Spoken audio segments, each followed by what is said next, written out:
let's talk about websites. This is exciting.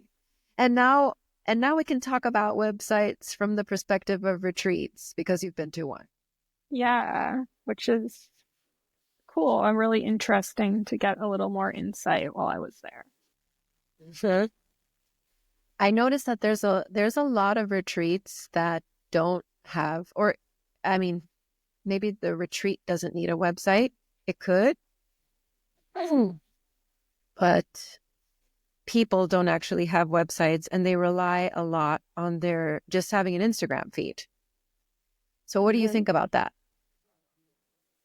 I mean, obviously I'm biased as a web design focused person, but I do think it's really important. I think it gives you credibility, and I think it's a good way to like grow your audience even bigger. Yeah, I kind of feel like social media is great for connecting with your clients or your audience. But as far as taking action, I think you should have a website. Ideally, it's somewhere for people to see the information and to book the retreat as well, rather than just like email me to save your spot or something like that on social media. Definitely. And I really like to read about people. So I think having an about page is super important. So if I see your retreat on social media and it looks great, I want to know, who are you and why are you qualified to lead this? And what are your, what does your journey look like? So I can connect with you. Exactly. That would be the first thing for me too. If I was looking to find a new retreat, so it would be, who is leading this retreat? What are they offering? And then secondary would be, what is the retreat focused on? So going into more detail than you can find on social media generally is just like the highlight reel of what happens on that retreat. But, like the itinerary, the details, the fact page, all the extra information that you can have on a website would be the secondary thing for me before booking. And when you say facts page, that makes me think also of like the privacy policy and liability and waivers and things like that. Yeah, all of that stuff, I think. I don't know if everybody will go that in depth into it, but it's good to have it there for those people who do want to see those things. And it just gives more credibility to the host of the retreat, I think. I agree. Why do you think having a website gives you more credibility than just having social presence? I think, like you're saying, it just tells you who that person is. You can usually, if it's a yoga teacher, for example, like you can read what their trainings are, what their background is. You can read what they've led before, and just it helps you to decipher, like, is that person somebody that I want to learn from? Yeah. And then it just helps to add a level of professionalism, I think, as well, especially in the wellness industry. Like you're saying, like a lot of people maybe don't even have a website or don't have that space to go. It's all just on social media. But I think it's like you level up once you start a website for yourself. Yeah, I don't know if you've experienced this, but at least in my perspective, if I go and look someone up and they don't have a website, and maybe it's a habit just because I've worked in the marketing space, and I'm like, oh, they don't have a website. Like, how serious could this really be? If there's no website. And it reflects on like, what the teacher or the leader is putting into it financially, kind of reflects how serious they are about it. That's a good point. Do you think that even nowadays, because, marketing often goes through changes and evolutions, and some things that were important back then are no longer important now. Do you think having a website is still important as these changes happen? I believe so. I don't think that it's going anywhere anytime soon. A website functions so differently than a social media page. Everything's there forever, and you can manage it yourself in a way that you can't with social media. Things disappear. Maybe a reel stays there, but stories disappear. Things get lost in the algorithm. But a website that information is always going to be there, and hopefully you'll keep it there long term so people can look back and see things that you've done before. And it really helps as well for search engine optimization, for example, for new people coming across. You know, if you just put into Google, like, I'm looking for whatever type of retreat, it might be yoga or any wellness thing, and you might come up in the first 15, and those are generally what people are going to click on. That's a good point. I didn't even think about I didn't even think about it in this conversation yet. But even if you just like, I think the general thought around SEO is having a blog, but it's not always just, it could be just be your front landing page and all of the information that you have in there that's optimized for what people are looking for. And if there's no website,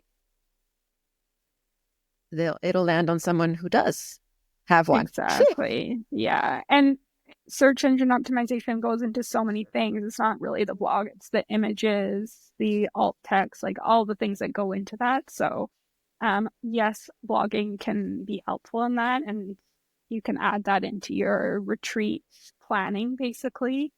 But it's not the be all to end all for sure. Do you also help with SEO? I do like a little bit of it for clients. I wouldn't say I'm an expert in that, but I do just some basic things for people for sure. So what's it like working with you? Like, how do you work with people to build a website, especially for someone that doesn't have one yet?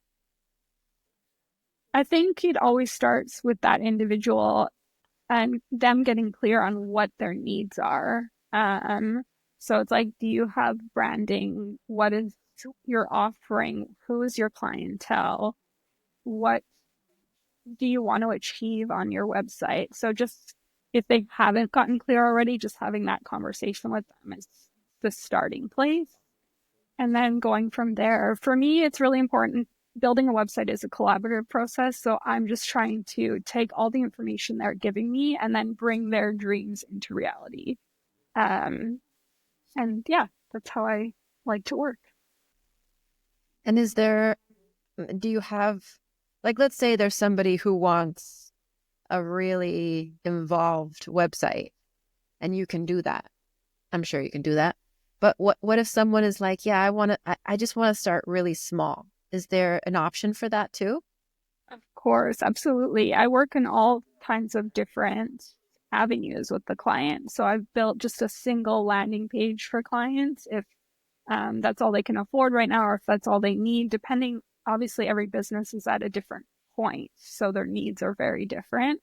So I really like to work with people where they're at and create what they need. Okay. So now that you've been to a retreat, how would you say that a website can help potential attendees or people that are looking to see if they want to go to your retreat live the experience on the page? I think, like we were saying already, obviously the copywriting is a huge aspect to it. So getting really clear on what your retreat's offering and speaking to it in words, what they can expect, is the one way. And then the other important way is obviously visuals. So whether that be photos or video or links to your social media that has content that's relevant, just offers those two ways for people to be able to feel like, okay, I can really picture myself doing this retreat. Do you think one is more important than the other, like photos or video? I want to say like photos are really important for websites. I think for videos, that's where the social media becomes a really strong thing. But that's just my personal preference. Okay. And what the photos would need to have social proof, like with lots of people on it, do you think? I think just having a variety of images, you know, you want to maybe some photos of past retreats you've led, photos of the property, photos of the different events that you might offer on your retreats. The food is a big one for a lot of people too. So just a well-rounded gallery of what is it going to be like that week or however many days that you're there for.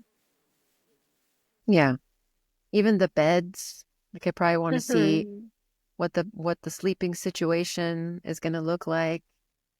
Yeah, and that's a Okay. nice thing if you have a website as well and you have an online booking platform, you can have a very like a list that shows what are all the room options, photos of each. You can get a lot more detailed and specific than you might be able to on social media.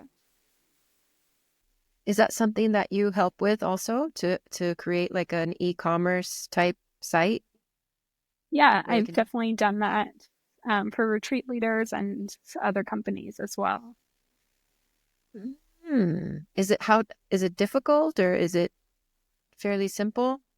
No, I think it's super simple on my end, anyways. I think the biggest obstacle in like website or e-commerce or any of that is just getting all your content, so getting the photos, getting the copywriting, getting really specific on what your pricing structure is and payment plans and just all of that before you move into building it out, because that can also affect, the layout and the design and everything. Mm. Do you also do graphic design? I do, yeah. I've been working on some labels for some spray bottles, so some room sprays and different things. And then a different company now is expanding some products into, shampoo and conditioners and all that. So that's my current big project that I'm working on. But I also do like ebooks for people, social media graphics, and yeah, just digital products. Sorry, like that. Yeah, that's really cool. Mhm.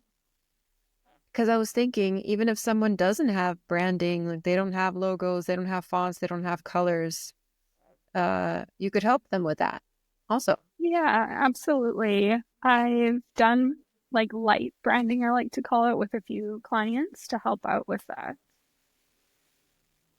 Okay. So I think we've talked about this already. What key elements should be included? So you said good copy, images, your offering, get clear on who you're targeting. Is there anything else that you would add into like key elements that you need to include on a Yeah, website? also just like the call to action, and people being able to move through it easily and find what they're looking for. And then the other thing would be mobile responsiveness. I think Oh, in this day and age, probably 90% of people are looking at things on their phones. And so that is one thing that I notice can get missed by people, especially if you're DIYing your website, is you might not even think about that aspect. hmm. Speaking of DIY, what do you think about I guess if you had to choose like a platform that's DIY, what would be the one you recommend between like Wix, Squarespace, WordPress, and all the rest? For me, I personally focus on Squarespace with clients. I find it to be the most user friendly. WordPress, I think if you want to hire a designer or if you're really techy, it can be good for you. There's a lot of benefits to it, but I personally like Squarespace. And when I work with clients, I always do at the end a training call so they can ask me like, hey, if I don't want to call you, how can I just insert a new photo or change out some of the wording? So I'll just show them how to do basic things like that. Yeah, that that part is really important because I can't tell you how many times I've been in a situation and also seen other people in a situation where they hire somebody to make this very technical website and then they want to change a photo, they want to change some copy and they don't know how to do it because they don't know how to code and it's just too complicated. So Yeah. that's really cool that you choose a platform that's user friendly. So when you're done doing what you need to do, they can go in and easily find their way around to make Yeah. changes. And I think that's so important for me as a business owner. Like, I want people to be empowered. I want them to be able to make those small changes and to not have to, pay a designer every time they need something. And I think a lot of people like that ability to do. Yeah. And websites, I mean, I love Squarespace also. Websites, they don't need to be over the top complex to be effective. You're not looking to have the best looking multi virtual reality. Like, you can have those things if you want to, but really the goal of having a website is people having a place where they can learn about you, they can get what they need, and whatever your goal is, whether it's like purchasing a retreat or purchasing a book, like you said, they can go and do it. And as long as those things happen, it's a great website. Yeah. And I think in this day and age too, we're just like given so much information all the time that it's actually better to have a simple and clear, direct website, especially in this world, talking about wellness and retreats and things like that. It's like you want them to easily navigate to where they need to get the information they need and then hit like book the retreat. So it's a quick, fast, simple process, not a lot of, I don't know, confusion or different graphics moving around. Or sometimes that might make me personally just be like, oh, there's too much going on here. Like, I don't even want to go through all this. Yeah. Yeah, a lot of tech websites are like that, and it works for them. But I agree with you, in the wellness space, minimal, natural, simple is appreciated. And that's why I wanted to speak with you on here, because, and now I'm going to be biased, but I really appreciate your style. I think it's also very important to be aligned with the person that you're working with, because if someone's building a site for you and their taste, their taste, it isn't aligned with the values that you have, you're probably not going to get the result that you were hoping for. And I've seen a lot of conflict come in those moments. But I love your website, and you can, what is it? 𝗪𝗠𝗪𝗡studio.com. Yeah, we're definitely gonna have to write that out, because that's lots Yeah, of Mayan. exactly. Which means But light within. oh, I like that.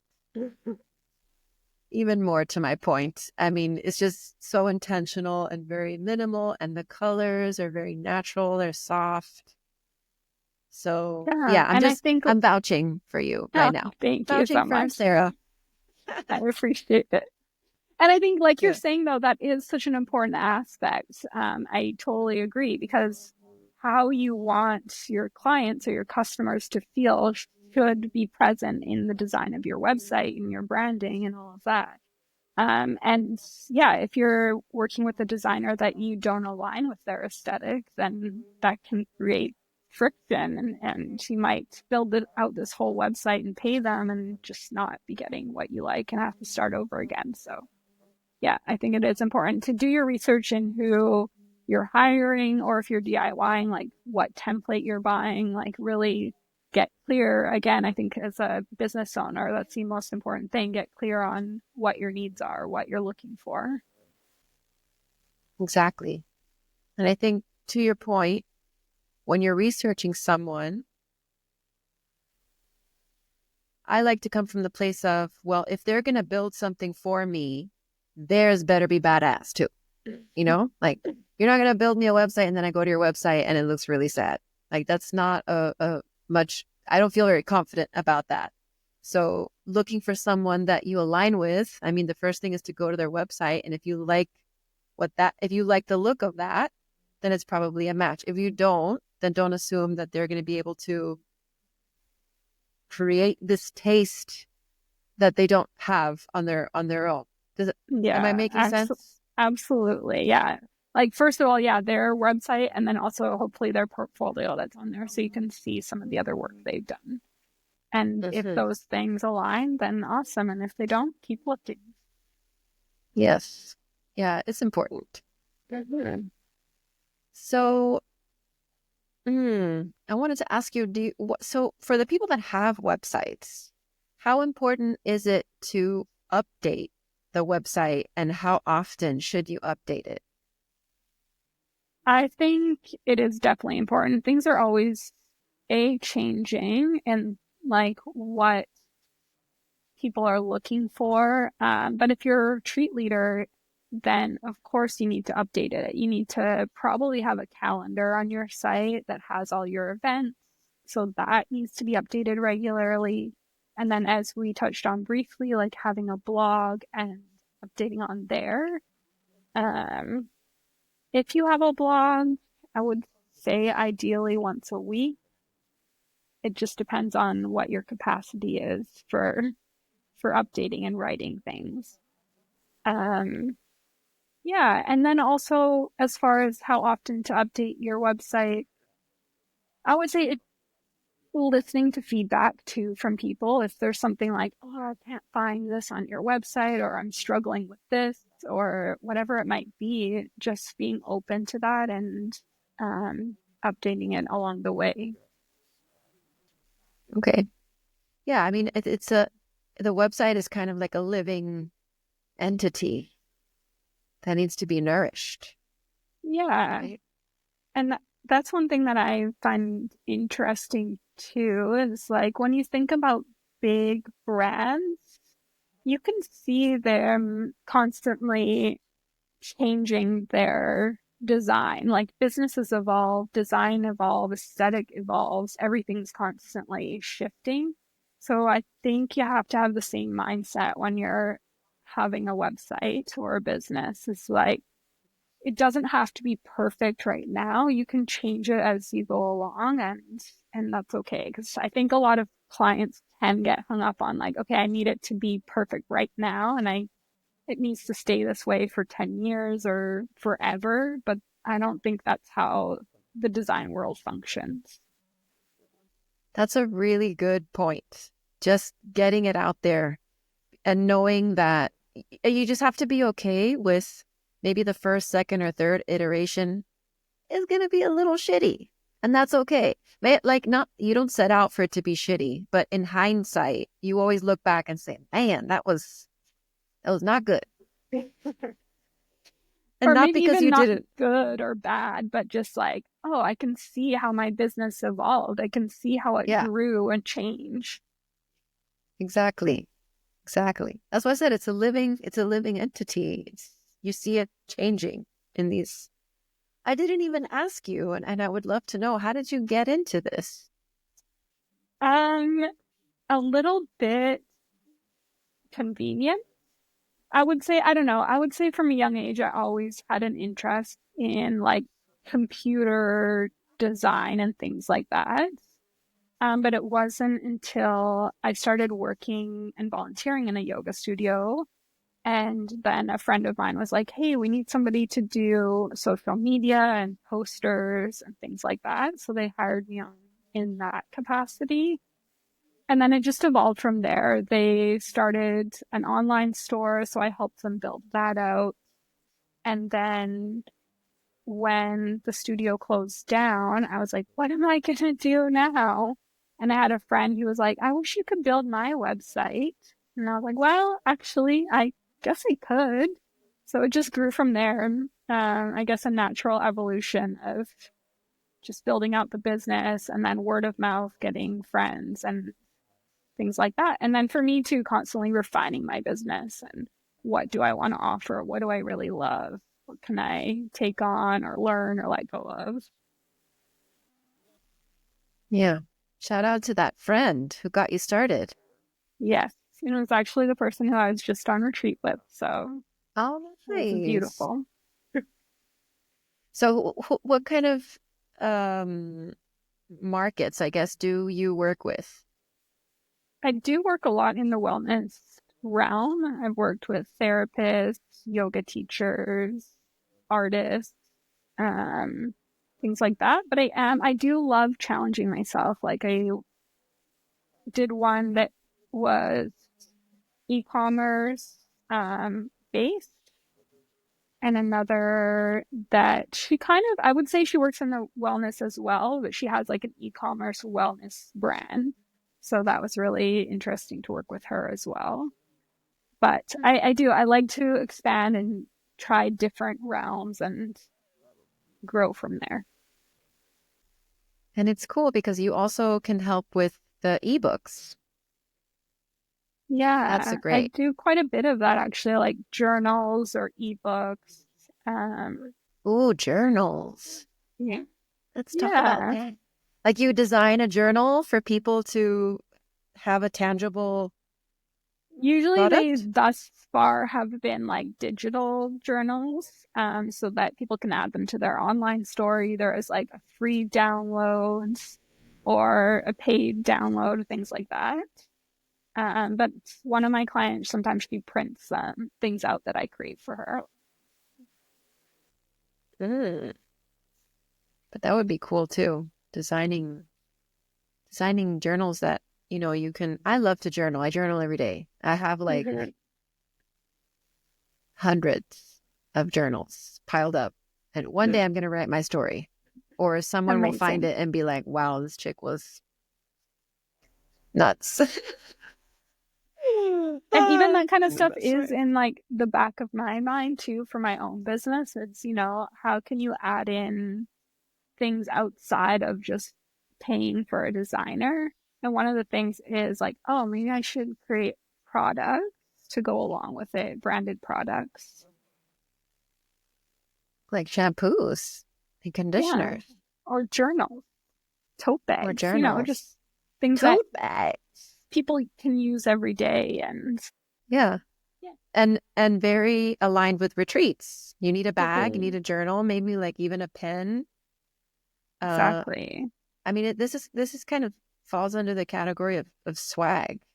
No? Yeah, which for this retreat that I was just on, I helped her to create some swag. So the spray that she created, she gifted that to everybody on the retreat, which I made the label for her. And then there was two little booklets that we made. One was like specific for that retreat, and then another was a stress booklet, basically. So it had breath work and meditation and things like that in it. So kind of like a workbook. That's neat. So Mm-hmm. you can help with websites, but also with branding, and that branding can extend into products or swag for the retreat. Yeah, and I think that's, I don't know, for me anyways, I like that aspect about what I do because I think it's important to have your same aesthetic across all your platforms, print material, social media, website, and that should really be like who you are and what you offer. And that can be helpful with working with a designer so that everything's consistent. Yeah, I like that too. And it feels safe, I guess, from the consumer perspective, where you go to the website, it's the same as what's on social. You get to the retreat, and it's like the vibe is unified all around. It's nice. It feels intentional and Yeah. organized. I like that. Yeah. Which again continues to add to that credibility and professionalism as Yes. people are trying to find out whose retreat do I want to take? Because as we know, there's many offered. Yeah.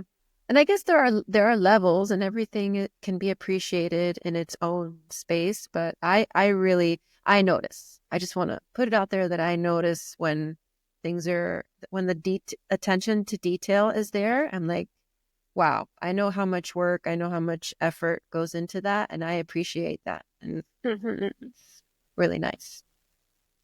It's I really agree. nice.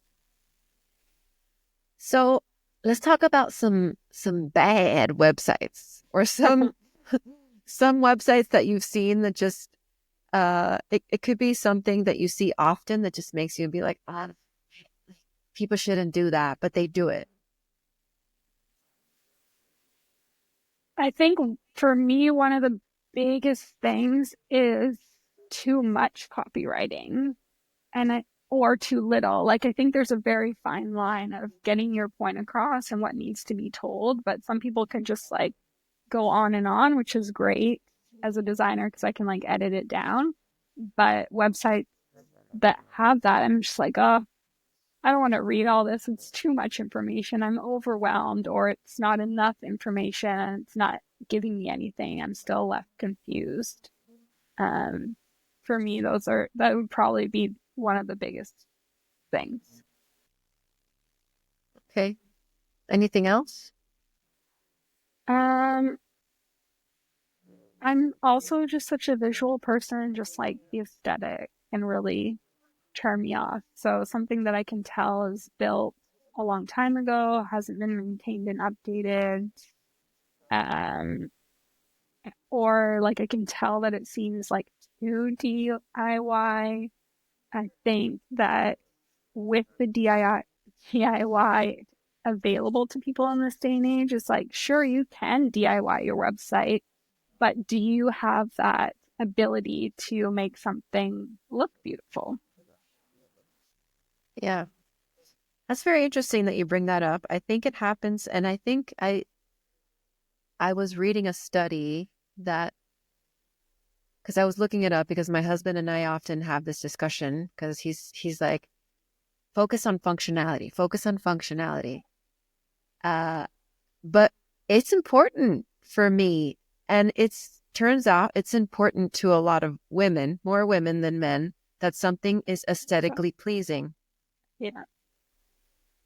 And so I would say, especially if you're doing women's retreats or retreats that are targeting women, that part is especially important because as a group, as a sex, we just, that's just a thing we have. We like things to look nice and pleasing. Yeah. I've never actually really thought that much in depth about that, but it's so true. It makes so much sense. And Yeah, obviously that's a generalization. It's like it not all is. men and not all women, but um it would make sense that it might make a difference. Like if you have a more functional website, then yeah, you might be attracting more men. But just again, to be intentional and who do you want your client to be, who you're marketing to, all of that really can affect your design. And knowing what is important to them and what drives them. Yeah. Yes. And everybody buys with their emotions for the most part. The purchase is very emotional. So knowing how to use your website to tap into that is important, Mm-hmm. right? For sure. So what about the opposite? What are some awesome things that you've seen in websites that you were like, oh, that's really cool, or yeah, more people should be doing that? I think, like I mentioned earlier, too, like the mobile accessibility of it can get lost a lot of times. And sometimes I will go on websites and look at both just out of curiosity. And it just doesn't function the same way, or you don't move through it the same way. The spacing could be wrong, things like that. So I think a good website really pays attention to both. And I think that the images and the graphics that you use are really important as well. I think a lot of people in this day and age feel strong opinions about like stock images, for example. Some people like to use a lot of them, some people hate them and don't want to use any. For me, I think it's important to have a balance, and you don't want it to be like too stock imagey.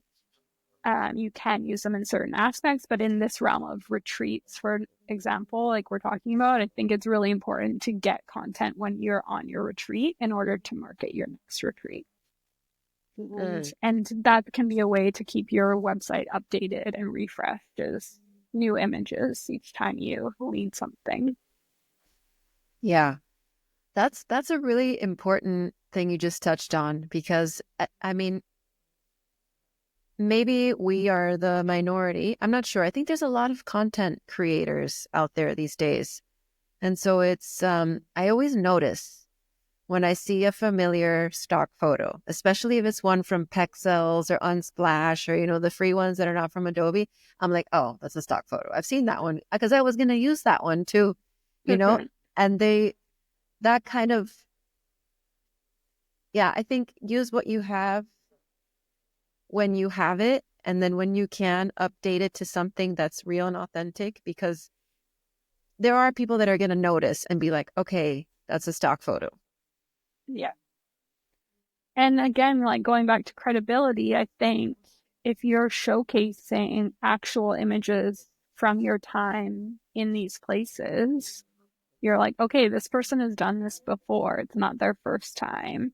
They've been to this location or things like that. I think it just helps. Yeah, I do too. I look for that actually, because if I don't see any previous, it makes me feel uneasy Mm-hmm. a little bit. All right. We are just flying through this. We're just on the website. Is there anything that you want to share that comes to mind about, websites for retreats or in general? Mm-hmm.